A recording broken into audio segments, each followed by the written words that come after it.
Ok, je suis sûr que tu t'es déjà dit, comme moi et comme tout le monde, tiens, ce serait quand même excellent d'avoir une IA qui est aussi bonne que moi dans mon métier et qui puisse m'aider au quotidien. En vrai, ce serait incroyable d'avoir une sorte d'assistant personnel, d'avoir un peu comme un alternant que tu as toujours avec toi et qui peut faire tout ce que tu veux et qui le fait bien. En vrai, ce serait excellent, ce serait génial. Et quel que soit ton métier, en vrai, genre si tu es avocat par exemple, il pourrait t'aider à vérifier les jurisprudences et les textes de loi. Si tu es enseignant, il pourrait t'aider à préparer tes cours, tes ateliers, tes exercices, etc. Et si tu bosses dans le marketing, il pourrait t'aider à faire des études de marché, de l'analyse, de l'espionnage de concurrents. Bref, ce serait incroyable quel que soit ton métier. Bon, bonne nouvelle, c'est possible. Tu peux te créer un ChatGPT qui est vraiment entraîné sur tes connaissances à toi. Et pas que sur tes connaissances, ça peut aussi être sur des connaissances bien spécifiques. Vraiment, ça peut être n'importe quelle connaissance. Pour reprendre l'exemple de l'avocat, par exemple, il pourrait entraîner ChatGPT sur le dossier complet d'un gros client qu'il a, ou alors il pourrait entraîner ChatGPT sur tout le code du travail,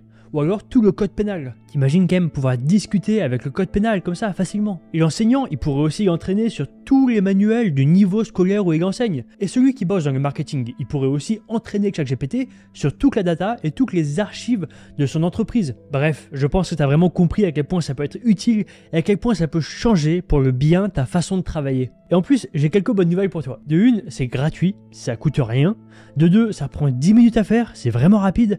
Et de trois, même ton chat pourrait le faire, tellement c'est facile à faire. Mais tiens, justement, on va le faire ensemble, de A à Z. Je vais te montrer étape par étape comment faire pour créer un expert IA, une sorte d'assistant pour ton travail, pour ton métier. Du coup, on va créer un assistant ensemble, qui est un expert du prompt engineering. Donc, comment écrire de super prompts pour ChatGPT, pour Claude et pour toutes les IA. Donc, on va se créer notre expert et il va ensuite nous former au prompt engineering sans dépenser 1 euro en formation ou en masterclass. Ok, on est parti? Super. Étape numéro 1, créer notre assistant IA. Pour ça, c'est tout simple, on va aller sur la plateforme OpenAI. Donc tu as l'URL juste ici qui est en description évidemment. Donc on va sur plateforme.openai.com.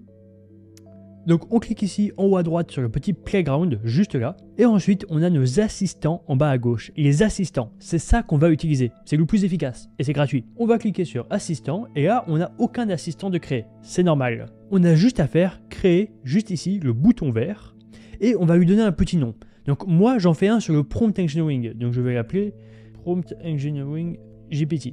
Évidemment, toi tu vas faire pareil mais pour ton métier à toi, ta compétence, donc appelle-le comme tu veux. Ok, super, on a un assistant. T'as vu, c'est vraiment hyper simple à faire et ça prend 2 secondes.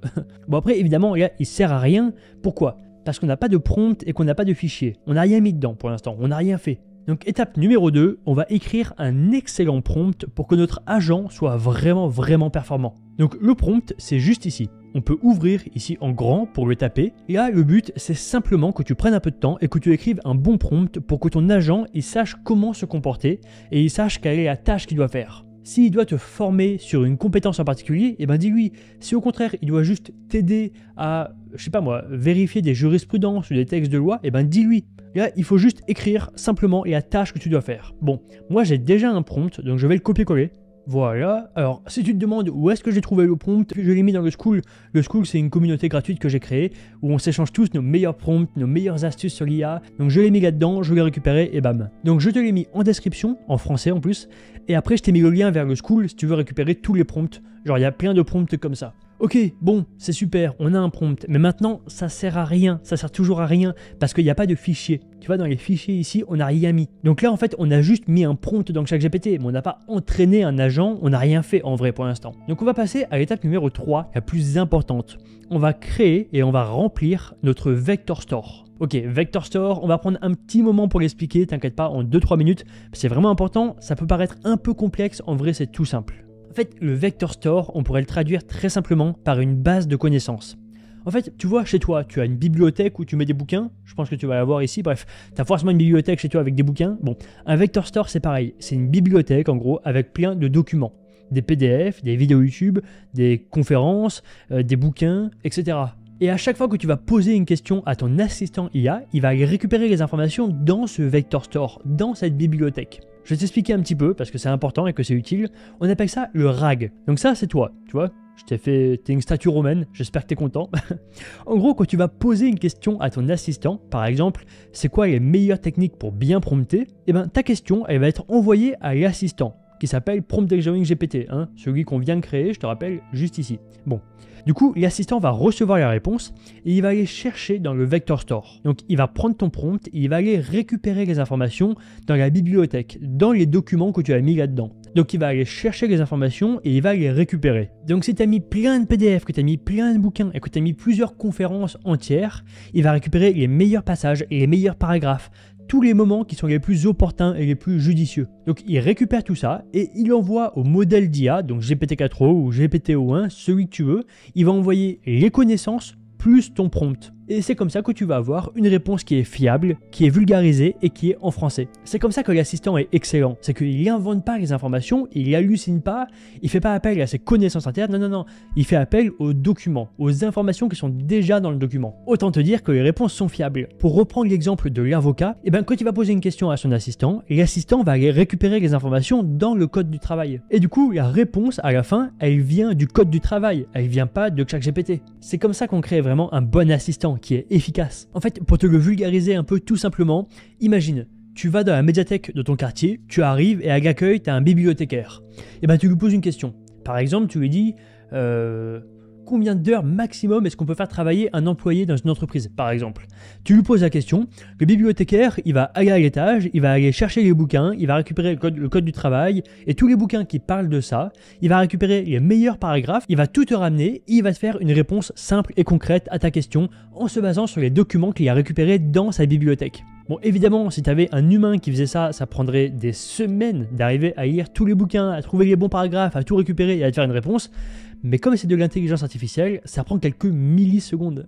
C'est juste trop bien. Bref, c'était mon explication rapide et concise de comment ça se passe sous le capot, de comment est-ce que ton assistant fonctionne. Maintenant que tu as compris ce que c'est un Vector Store et à quoi ça sert, on va le créer et le remplir ensemble. C'est tout simple à faire, on va sortir du playground, on va aller ici sur Dashboard, on va cliquer ici sur Storage, et là on va cliquer sur Vector Store. Donc on va faire créer juste ici, on va lui donner un petit nom, donc moi j'aime bien donner le même nom que mon assistant, comme ça c'est clair. Sinon on s'y perd à la fin quand on a plein de Vector Store différents, on sait plus lesquels c'est et c'est l'enfer. Et voilà, on a créé notre Vector Store. Après, même principe, il faut qu'on le remplisse, sinon ça sert à rien. Pour le remplir, c'est techniquement hyper simple, il suffit de cliquer ici sur « Ajouter des fichiers ». Bon, et la question maintenant c'est comment avoir des bons fichiers. T'as pas forcément des bons PDF et des bonnes conférences sous la main pour alimenter ton assistant et pour l'entraîner. Donc on va le faire ensemble, on va trouver les meilleurs documents, ça prend quelques minutes, c'est tout simple à faire. Donc moi, pour rappel, c'est un assistant sur le Prompt Engineering. Donc je vais aller sur Google et je vais taper Prompt Engineering Guide par exemple. Et donc là, j'ai plein de sites web qui me donnent des conseils sur comment prompter ChatGPT. Par exemple, là j'en ai un, super. Et je vais télécharger le site web, tout le site web. Comment faire? C'est simple. Là, c'est un site web avec un lien GitHub, c'est pratique, donc je vais pouvoir récupérer tout d'un coup, je fais code, je fais download zip, hop, voilà, il se télécharge. Et en 2 secondes, je vais pouvoir l'ouvrir, et voilà, et là j'ai récupéré toutes les pages. Évidemment, tous les sites web ne sont pas comme ça, les 3/4 c'est pas possible, donc comment on fait dans ce cas-là? Je vais te montrer avec un autre site web, un que j'adore, qui s'appelle, c'est la documentation officielle de Claude, il est excellent. Bon, là c'est impossible de télécharger tout le site web, donc comment est-ce que je vais faire? C'est simple, j'ai une extension qui s'appelle Markdown.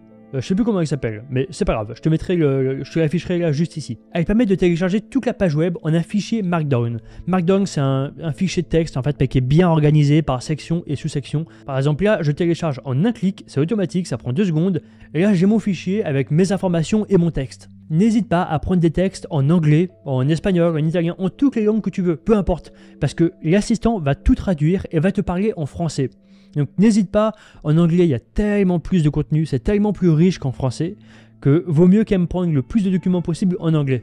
Là par exemple, cette page de OpenAI eux-mêmes sur le Prompt Engineering, elle est super. Donc pareil, je la télécharge en 2 secondes et je me retrouve avec un énorme fichier Markdown juste ici, avec les meilleures connaissances sur le Prompt Engineering. Tu te rends compte? Ce document, il a une valeur de fou, parce que c'est les meilleures connaissances par OpenAI eux-mêmes. Et je l'ai là en fichier texte, et je vais pouvoir entraîner mon assistant là-dessus. C'est génial. Donc ça, je télécharge. Bon, alors moi, je me suis déjà fait un truc pour moi à l'époque déjà. Toi, tu as juste à y passer 10-15 minutes et tu auras exactement pareil que moi. Tu te rappelles, au début de la vidéo, je t'ai dit, même ton chat pourrait le faire. Tu vois, la preuve. Tu fais ajouter un fichier, tu fais upload, tu mets les documents, tu fais entrer, et c'est bon, c'est rapide, on aime, et voilà. C'est pas plus compliqué que ça. Ça m'a pris 30 secondes et j'ai plein de documents dans mon Vector Store. Donc là maintenant, j'ai plus qu'à revenir dans mon Playground, dans mon assistant, et je vais activer les fichiers juste ici, j'active, et je vais mettre mon Vector Store. Comment est-ce que je fais ça? Je fais plus ici, ensuite je fais sélectionner un Vector Store, juste là, et là il me faut un code précis. Le code, je vais le récupérer. Le code en l'occurrence, il est beaucoup trop long pour le retenir, donc on va plutôt faire un copier-coller. Donc là, on a juste à cliquer une fois dessus, bam, c'est copié. Donc on revient dans l'assistant, on le colle juste ici, et voilà, automatiquement, le Vector Store va être ajouté à notre assistant. Pendant les prochaines minutes, notre assistant va être entraîné automatiquement sur tout le Vector Store, sur toutes les informations, sur tous les documents. Ok, quelques minutes après, et là, c'est bon, je peux lui poser toutes mes questions. Donc par exemple, comment bien prompter? Encore une fois, tous les documents sont en anglais, mais je m'en fiche, tout va être traduit en français et on peut discuter en français. Et donc là, j'ai des réponses complètes qui viennent des documents, qui ne viennent pas de la base de connaissances interne de ChatGPT, qui viennent des documents précis que je viens d'ajouter. Et ensuite, j'ai même plusieurs questions de follow-up pour aller plus loin et pour continuer la conversation. Donc par exemple, c'est quoi les types de prompts les plus efficaces pour avoir des résultats bien créatifs? Ok, il faut des prompts qui soient ouverts, il faut des prompts scénaristiques, analogiques, etc. Bref, j'ai toutes les informations et j'ai donc un assistant. Cet assistant, je l'ai entraîné pour me former, mais j'aurais très bien pu créer un assistant pour m'aider dans mon travail à faire les tâches, typiquement à envoyer des emails ou à écrire des textes. Et voilà, félicitations, tu as ton propre assistant IA qui peut bosser avec toi.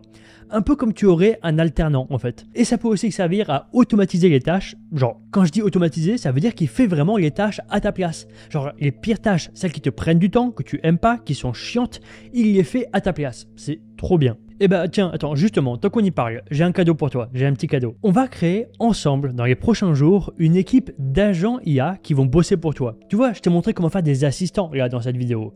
Mais on va aller encore plus loin, on va les améliorer, on va les rendre plus efficaces. Ils vont réellement faire des tâches pour toi en automatique. Parce qu'on va les entraîner précisément sur ton métier et ta façon de faire et ce que tu aimes. T'inquiète pas, c'est pas une formation payante, tout ça on connaît, on ne sait pas ça, non, c'est une vraie formation gratuite, c'est une formation sur plusieurs jours. Donc n'hésite pas, c'est tout simple, le bootcamp va commencer dans quelques jours. Pour ça c'est super simple, il suffit de rejoindre IA Mastery, le groupe School dont je t'ai parlé. On va lancer le bootcamp dans quelques jours, comme tu peux le voir il est encore en brouillon, mais on va le lancer bientôt. Donc je t'ai mis le lien juste ici, là tu peux cliquer sur la petite icône, ou alors il est en description. Et sur ce, je te dis à tout de suite dans le groupe School.